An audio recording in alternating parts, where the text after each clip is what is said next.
What's up, my recovery family? Hope you're all doing fantastic. Welcome to the Your Recovery Mentor YouTube channel.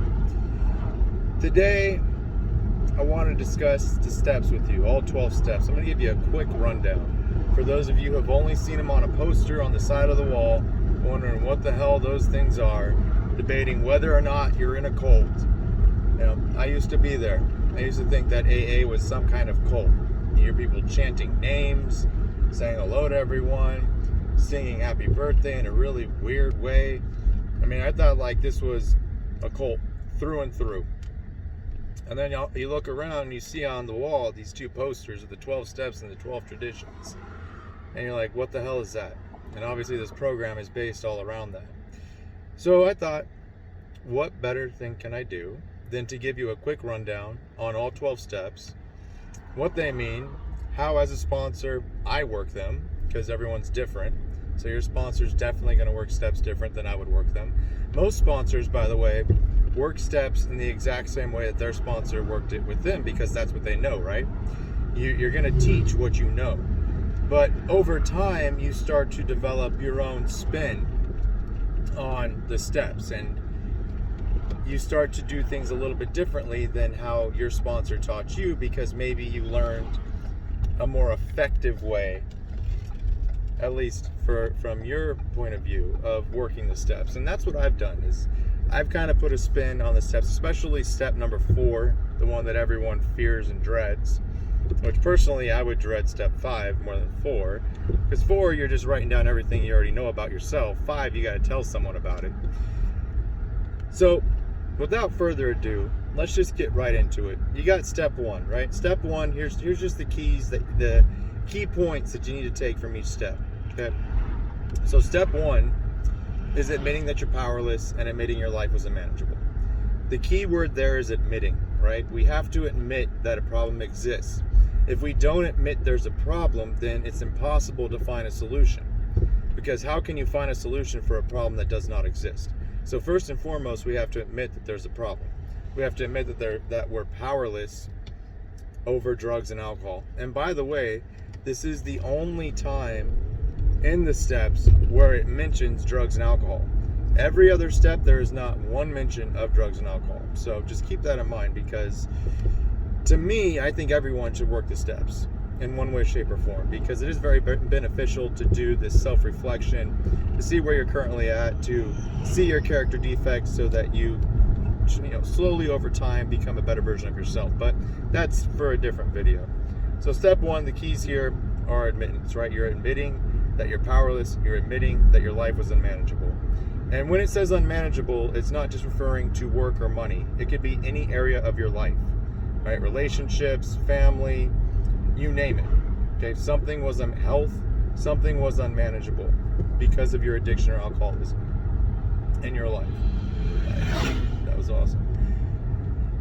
Second key point here on step 1 is powerlessness. Now, it says in the step that you're powerless over drugs and alcohol, and what they're referring to there is what they call the allergy of the body and the obsession of the mind. We went over this on a previous video, but for a quick recap, the allergy of the body simply means that when you take a substance into your body, it causes an allergic reaction, which causes your body to crave more of that substance or another substance. But it's going to cause you to have cravings, to crave more, okay? That's the allergy of the body. The obsession of the mind is that your mind then obsesses over whatever substance that you just ingested. Doesn't matter what the substance is, but your mind's going to obsess over it. Your body's going to crave more of it, and therefore you're powerless over it once you ingest a substance. Now, you can take it in any way, shape, or form, but once it enters your body, it triggers those two things. What it doesn't say in step 1, though, which it should, but it doesn't, is as it relates to powerlessness, it's also referring to people, places, and things, because we are powerless over people, we're powerless over places, and we're powerless over things. And that, literally means everything. That means that I cannot force someone to do something or act in a certain way or behave in a certain way or think in a certain way. I have no power over anyone else. I am powerless over other individuals, and I have to come to terms with that. That's a big part of step 1, is admitting that powerlessness. In fact, it's reflected in the Serenity Prayer.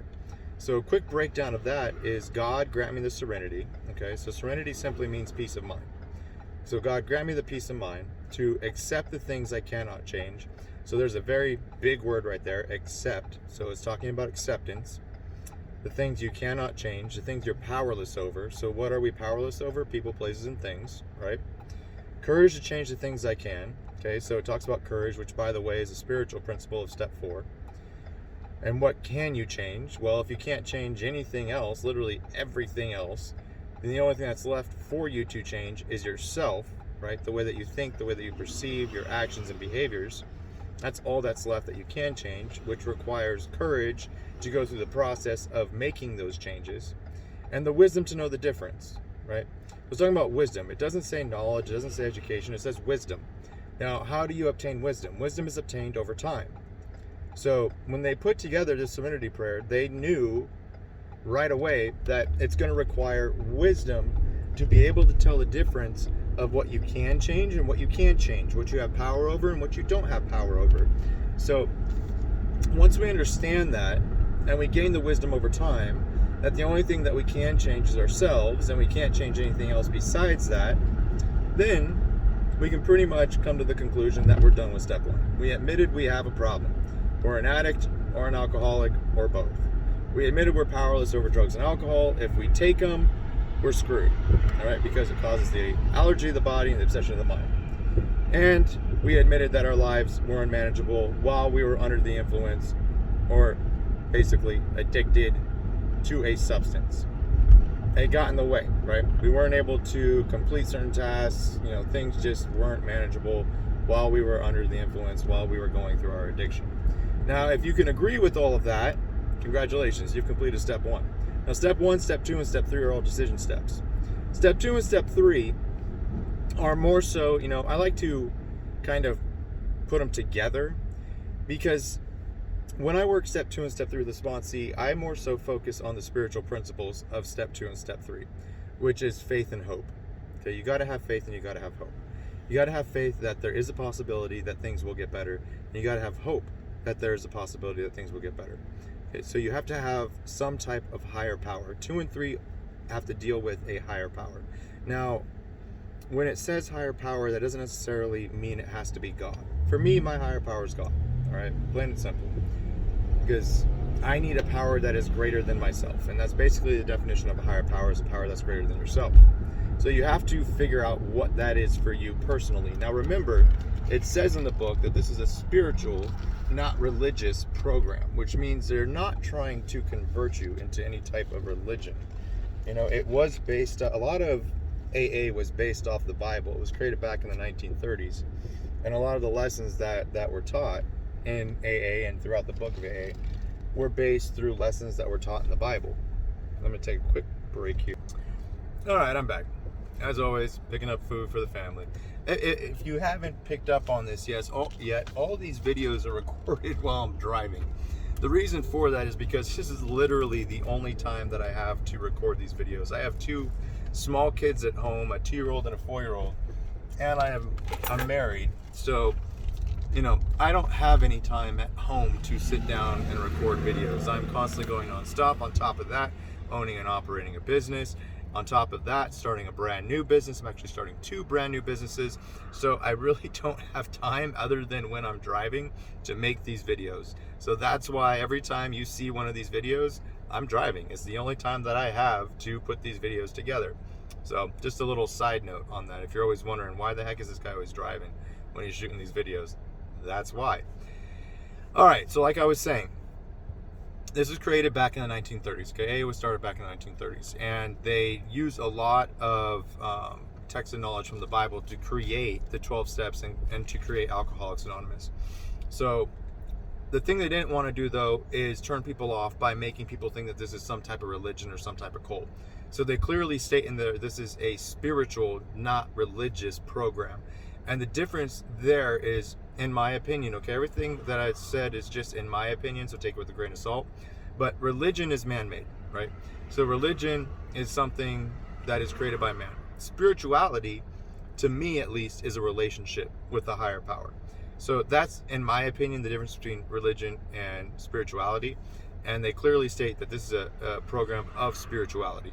Okay, so if you can work through step 2 and step 3, even if you're atheist and you don't believe in God and everything, it's all good. All right, I'm not here, like I said, to convert you. I'm not here to try to make you believe in God or anything like that.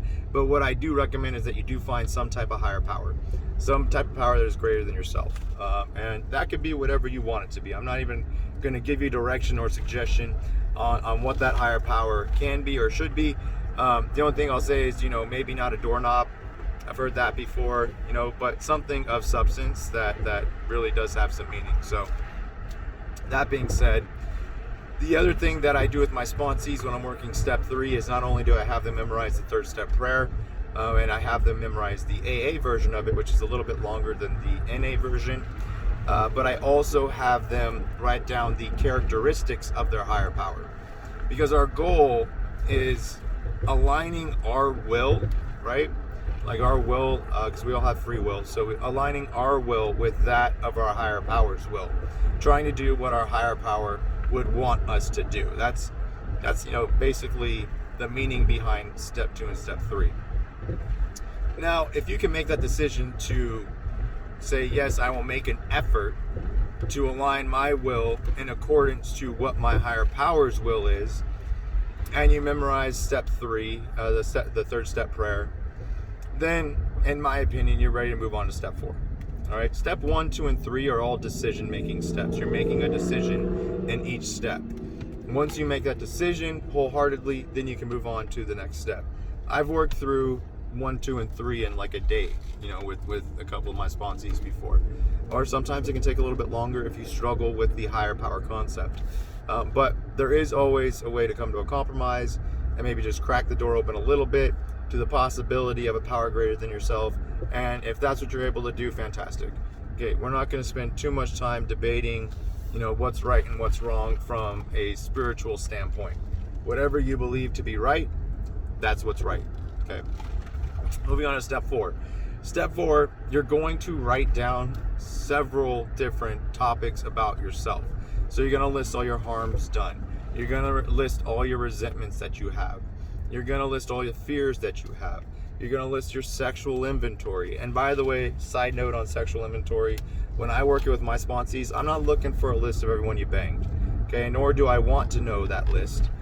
What I'm looking for are the times that you use manipulation, or you lied, or you cheated, negative sexual behaviors, or negative behaviors that led to a sexual encounter with someone.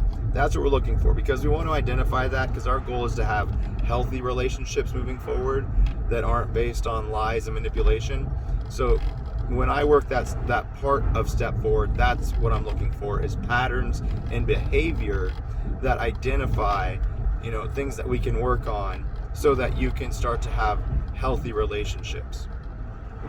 Now, when I do a step 4, a lot of it's all negative. I mean, think about it. Harms done, resentments, fears, sexual inventory. It's all looking at the negative side of things. So I throw a couple positives in there. So one of the things that I do during my step 4 is listing 50 positive things about yourself, 50. The goal is that you're not going to be able to come up with 50 on your own. You're actually going to have to go ask other individuals to help you get to that 50 number.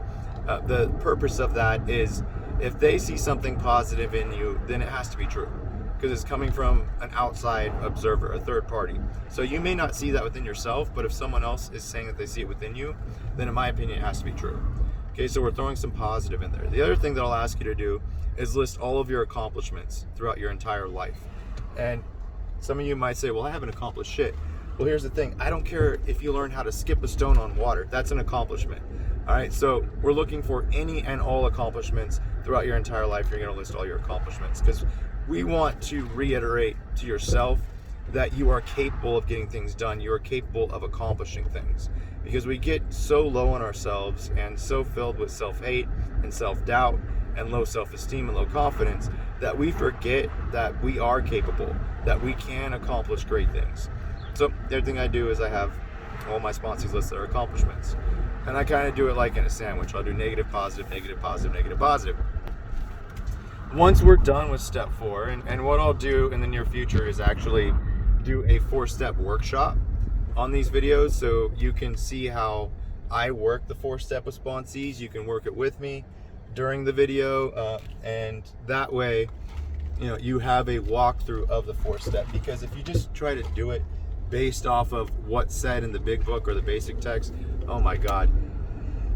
Speaking of the basic text, if you decide to do your 12 steps through NA, God bless you. The writing that you're going to have to do is insane. Just fair warning. That's why I worked the 12 steps of Alcoholics Anonymous, because I would have developed carpal tunnel with all the writing you have to do, with all the questions you have to answer. For me, it's better to have a conversation and talk to someone and learn through that process, rather than answering hundreds of questions for every single step. But each their own. So if you feel like NA is a better route for you, and you want to be detailed and thorough, trust me, the NA step book, work guide, whatever you want to call it, is extremely thorough, and it's going to take you time. It's going to take you a lot of writing, but at least you'll know a lot about yourself when you complete it. If you still have function in your hand after you're done writing the answers to all the questions that it asks. So once you're done with step 4, you move on to step 5. Now here's my guidance, my suggestion on step 4. Once you start it, don't put it off to the side and not finish it. So if my sponsees have like a full-time job or they're currently in treatment, I will give them 7 days to complete their 4-step.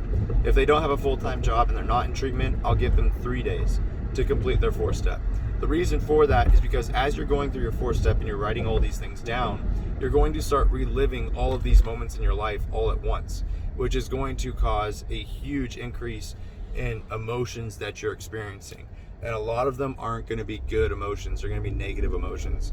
So you don't want to sit on it and just like stew in all this negativity and all the people you hurt and all the people that you have resentments against. And you know, it's just not good to start it and then not finish it.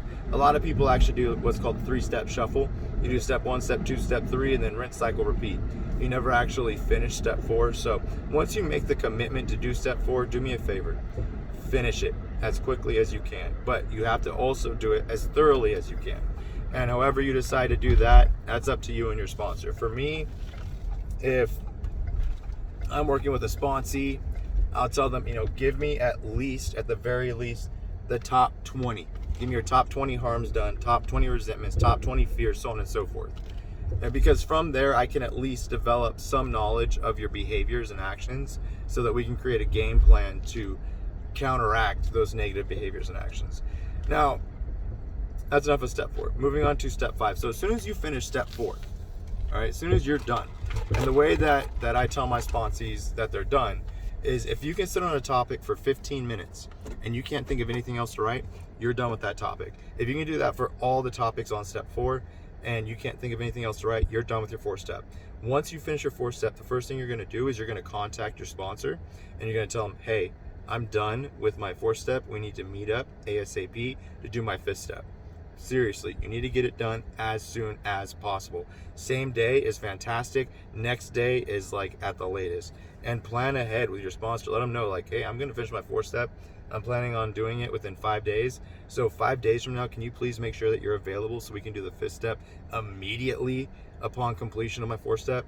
Any good sponsor, you know, will work with you and check each other's schedules to find a time that's agreed upon so that you can do that 5th step immediately. That's another thing you don't want to sit on. You don't want to go through your entire 4-step and then wait to do your 5th step. You want to do that as soon as possible. Another tip I'm going to give you too, by the way, I just thought of this. When you're doing your 4-step, you might want to write in code, or you might want to write in incomplete sentences. You know, the goal is to jog your memory of what you're trying to remember. What you don't want to have happen is you write down all your deepest, darkest secrets and someone then finds it and reads through it. In fact, a good friend of mine did his 4-step, left it out, and the woman that he was engaged to came across it, found it, read it, and now they're no longer engaged. No joke, that's a true story. When she read his 4-step, she was like, nope, sorry, I can't do this. I know who you are now as a person. Even though he's grown, even though he's a different person now, it didn't matter to her. Once she read that 4-step, they were not engaged anymore. So you want to guard that as much as possible. And if that means writing in code and complete sentences, just like a word to jog your memory of what you need to talk about with your sponsor. Do that, and then keep it hidden, keep it secure, keep it safe. Don't let anyone else find it. All right, because that's your business and your business alone that you're going to discuss with your sponsor. So the fifth step is basically just reading through your fourth step with your sponsor. And as you read it through it, the way I do it is, as we're doing harms done and resentments, if it's an individual, I'm going to have you mark, usually I'll do like a D for direct amends, an L for living amends, an F for forgiveness. And so as we're going through and identifying each individual and hearing about what harms you did to them, or what resentments you have against them, I'm also going to make little marks next to their names, so when we get to step 8, it makes step 8 that much easier, and you'll figure out why in a minute. Okay, so you go through step 5 with your sponsor, you read through your 4th step, you make sure that you read all of it, don't leave anything out, don't have any secrets. Once you're done with your 4th step, your sponsor should know every little thing about you. You don't want to keep something within that you're trying to take to the grave. Share it with your sponsor. Trust me, it's not going to shock us, it's not going to make us judge you. Trust, I've heard it all. Like, if you can think of it, I've heard it. I'm not going to go into detail of what I've heard because I don't want to get anyone in trouble. I keep everything confidential, but just trust me when I say that I have heard it all, and nothing shocks me anymore. And it probably won't shock your sponsor either. So be honest with your sponsor, be very thorough, tell them everything. No secrets allowed. Now, once you're done with step 5, you're going to move on to step 6, which is all about identifying your character defects. Now, we use step 4 to identify your character defects that you have. We're also going to ask you, as sponsor, I should only speak for myself, I'm going to ask you, if you're my sponsee, to identify your character defects. I'm going to see what you come up with. And then based upon your 4th step, I might add to that list and be like, well, that's a good list, but hey, don't you think we should add this? And don't you think we should add that based upon XYZ that you read to me off of your 4th step? And so we're going to identify all of your character defects. And then what we're going to do is we're going to, once we have those all listed, what we're going to do, if you were my sponsee, is we're going to write the exact polar opposite of that character defect. So what could you do that's opposite of that character defect? So let's say you're being greedy. So if you're being, if your greed is in excess, then what you want to do is you want to try to bring that level back down to like a normal level of greed, because everyone is greedy to some extent. It's what drives us, it's what motivates us, right?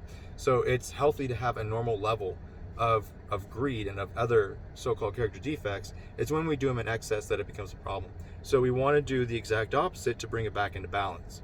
So we would write down the opposite of the character defects, and then whatever the opposite is, that's what we're going to be working on for the next 4 weeks, is trying to apply the opposites of our character defects to our lives. And you're going to work with your sponsor on creating a game plan of how to do that. Now, once you get that done, you move on to step 7. Now, step 7 is critical. Step 7 is so important that they dedicated an entire step to one topic, and that topic is humility. It's being humble. Why? Because one of our main character defects is our ego, our selfishness, our self-centeredness, right? It's all about us. It all revolves around us. It's having the mentality that, we're more important than everyone else, that we come first, that what we want takes precedent over everything else. And to combat that, we do the exact opposite, right? Which is humility. It's being humble.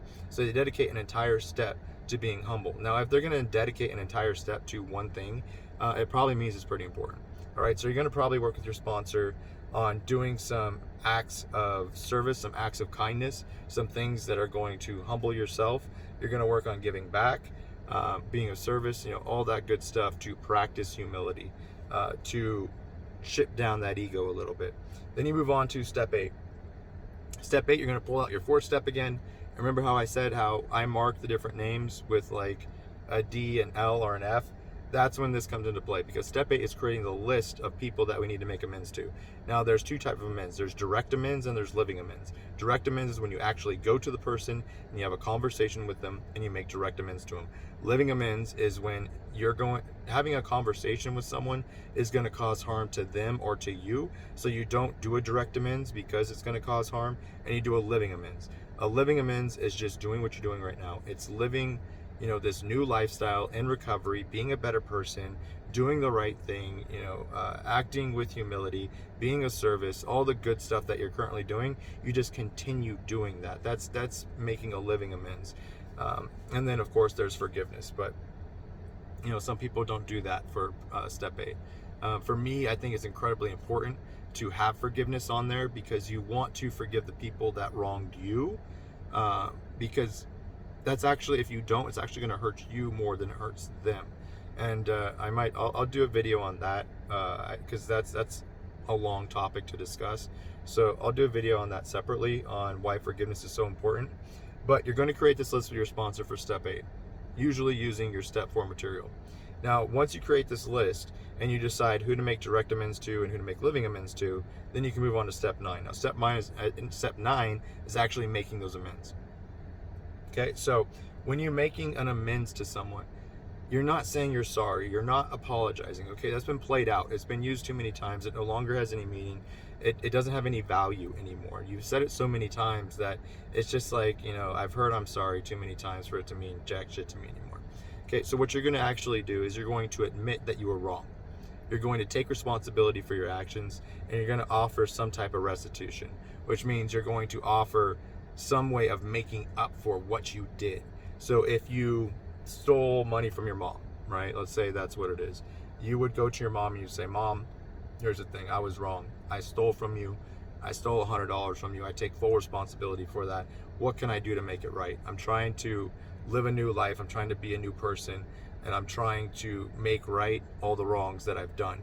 What can I do to make this up to you? That's making an amends. That's making direct amends. It's taking responsibility and offering restitution. Okay. Now, if you were my sponsee, then I'm not going to have you finish step 9 before I move to step 10. I'll have you show me that you're willing to do amends. I'll probably have you do 5 to 10 amends. But once you show me that you've made amends, direct amends with 5 to 10 people, then I'm going to tell you to continue working on step 9, but let's move on to step 10. Step 10 is a daily inventory. So at the end of the day, you're going to go through your day. You're going to kind of like replay it, right, in your head, and figure out, at what times did I do right, at what times did I do wrong. So you're going to focus on the negative and the positive. You're going to give yourself kudos when you did the right thing, right? And you're going to take note of when you did the wrong thing. And if you have a resentment, you're going to address that immediately, okay? Because resentments take us out. So if you built a resentment against someone the very next day, you're going to address that resentment, and you're going to look at your part of that resentment. What did you do? What could you have done differently to not have that resentment? Could you have acted in a different way? Could you have said something differently? Could you have perceived the situation differently so that you didn't have that resentment? So step 10 is just basically having that daily inventory, looking at your day through like a magnifying glass, and seeing, is there areas of opportunity for me to improve? Is there something that I could have done differently that I can address the next day? Did I harm anyone? Do I need to make an amends to anyone? What did I do right? Was I of service? Did I help someone out? Did I, give someone sitting on the corner a 5 or a 10 or something? Did I do good? You're looking at the positive and the negative. You're kind of giving yourself an overall grade for that day, and you're making right what you've done wrong. The whole point of this is keeping your side of the street clean. All right. That also happens, swinging back to amends really quick. You might make amends to someone and get a really negative response. It might just be like, well, fuck you, go fuck off. And that's okay. That's for them to decide. But that's not what we're looking for. We're not looking to please them. We're looking to keep our side of the street clean. So making an amends is for us more than it is for them. So if they don't like it, if they don't accept it, that's totally fine.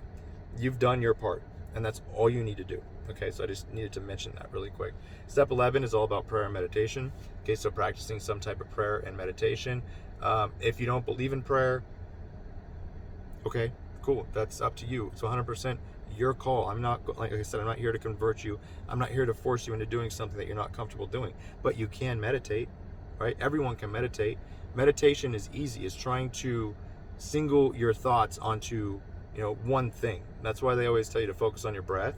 When you're meditating, is trying to bring your thoughts and calm them down to where you're only focusing on one thing. And we actually meditate throughout the day without even knowing it. So meditation isn't this some, like thing where you have to sit, with your legs crossed and you have to, go, It's not about that at all. It's about finding some quiet time to focus on yourself, to do some reflection, to focus on one thought at a time, one breath at a time, and learn to meditate. Because what you want to do at the end of the day is bring your body back down to a level of homeostasis. Because what's going to happen is life is going to happen, and it's going to stress you out. And stress is one of the main factors of relapse. We get stressed out financially, we get stressed out from relationships.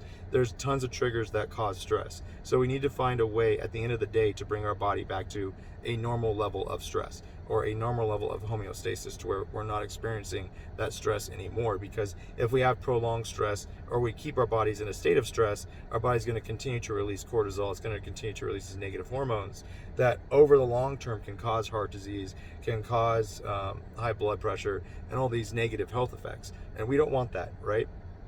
So at the end of the day, I would encourage you to practice meditation, to bring your body back down to that level of homeostasis, so you're not in that stress level anymore, and then go to bed, then go to sleep. But don't go to sleep stressed out, because that's the worst thing you can do. You're going to burn yourself out.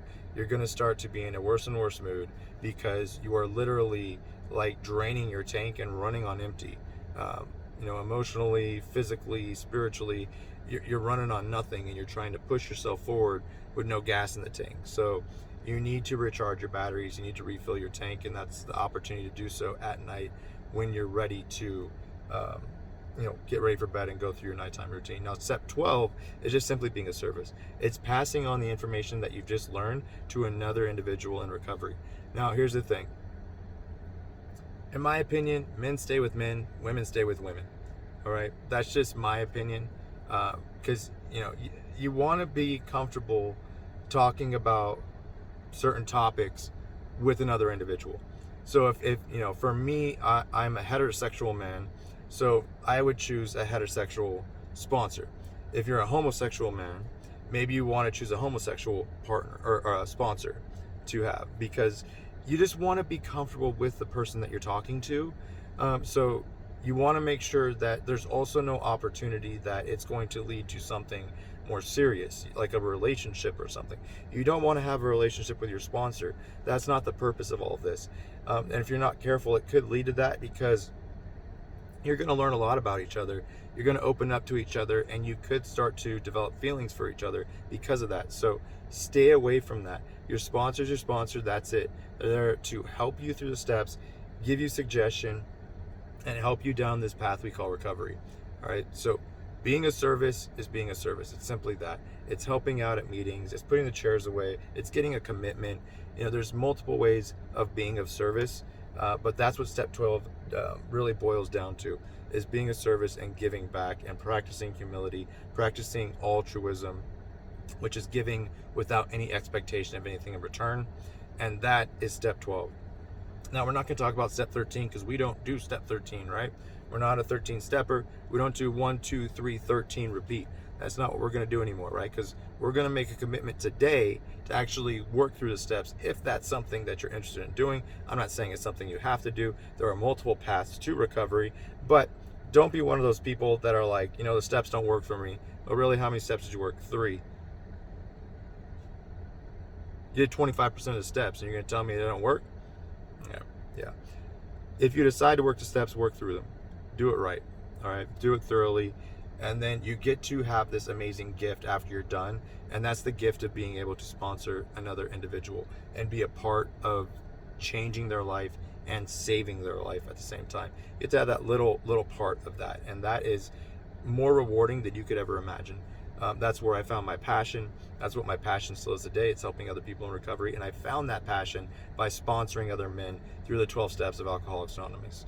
And that's why I opened my outpatient treatment center. That's why I opened this new program, yourrecoverymentor.com.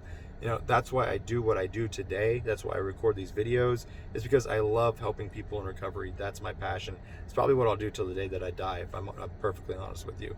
Because that's what I love to do. If you find that that's true for you as well, fantastic. But trust me, there's nothing more amazing than seeing someone go from just completely broken to smiling again, laughing again, actually feeling good about themselves, seeing their self-esteem go up, their confidence go up, seeing them accomplish their goals. I mean, it's absolutely amazing. There's nothing else like it. It's extremely rewarding, but it's also extremely frustrating at the same time. So be prepared for that too. So those are a quick breakdown of the 12 steps. So now it's no longer just a poster on the wall. At least you have some understanding of what the steps actually are and what it's going to take to work through those 12 steps.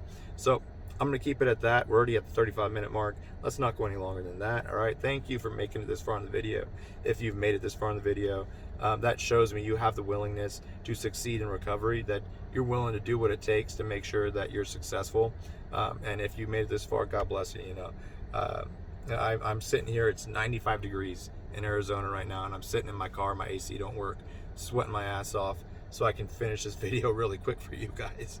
So, you know, I'm here to do whatever it takes to help you guys out. All I ask for in return is, you know, like the video if you like the content, subscribe to the channel. That would mean a lot to me. Turn on the notification bell so you get the notifications when my new videos are posted. If this video, you know, if this channel ever becomes monetized, my goal is to give any and all revenue generated from this channel right back to you guys in some way, shape, or form. I don't plan on keeping any monetization at all. This is about me being a service and giving back. So, you know, if we can grow the channel just for the sake of growing our community, that'd be fantastic. And the way that we're able to do that is through you. It's through you subscribing. It's through you sharing the videos, telling people about the channel. That would mean more than you would ever possibly understand to me. And I would absolutely 100% appreciate it. So God bless each and every one of you. No one's told you I love you today. You know what I'm gonna say? I love you. I got nothing but love for you. You are capable. You are worth it. Just stick with it. Stay devoted. Stay dedicated. Stay, you know, keep persevering when things get tough, when things get difficult. That's when you put in 10 times more effort. That's not when you quit. That's when you go all in. You push all the chips to the middle of the table, and you say, okay, let's go. Let's get it. Come on, life. You want to throw a curveball at me? I'm ready to knock it out of the damn park. All right, that's when you go 10 times harder, because you can do this. If I can do this, trust me, you can do this too. All right, there's nothing differentiating me from you. Absolutely nothing. Recovery is an equal playing field. There is nothing that gives you an advantage over anyone else. It's all about how bad you want it and how much work you're willing to put in. That's what it's about. All right, until the next video, love each and every one of you guys. And that's all I got. Peace out.